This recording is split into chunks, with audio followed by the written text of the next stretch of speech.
तालुका निलंगा, जिल्हा लातूर। आज तारीख आहे 10 मे 2025 आणि या ऊसाला खत टाकलेलं आहे 13 एप्रिल 2025, म्हणजे येणाऱ्या 3 दिवसानंतर 1 महिना होत्या। त्याला डोस एक टाकलेत का दोन टाकलेत? एकच टाकलाय। त्याच्या अगोदर रासायनिक खत काय टाकले? युरिया किती टाकलेत? ते 1 एकरला 1.5 पोत टाकला असेल।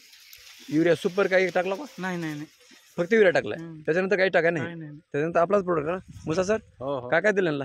त्याला भूमी पॉवर आणि प्रीमियम। हा एवढं दिले। बरं आणि सोबत रासायनिक खत? रासायनिक 10-26 कलर मध्ये, फुटव्यामध्ये, पुन्हा उंची वाढीमध्ये। आता सगळ्यात महत्वाचं मे महिना आहे, 42 डिग्री टेम्परेचर आहे। फुटव्यासाठी आणि वाढीसाठी कृपया हे भूमी पॉवर ग्रो नायट्रोकिंग ब्लूम वापरणं गरजेचं आहे आपल्याला।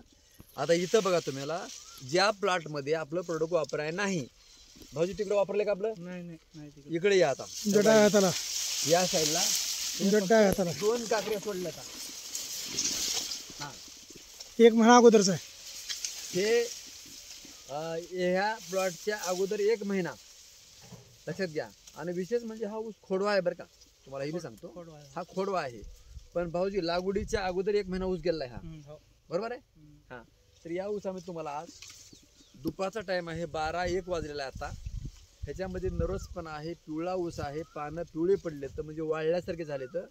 आणि तुम्हाला इथं पानाचं देठ सुद्धा भाऊजी आहे का सांगा? पिवळं का ऊसामध्ये फरक आहे? आणि पानाची दिशा कुठं आहे? दिशा कशी आहे? सरळ आहे, आकाशाकडे आहे ना? पानाची रुंदी बरोबर आहे ना? बर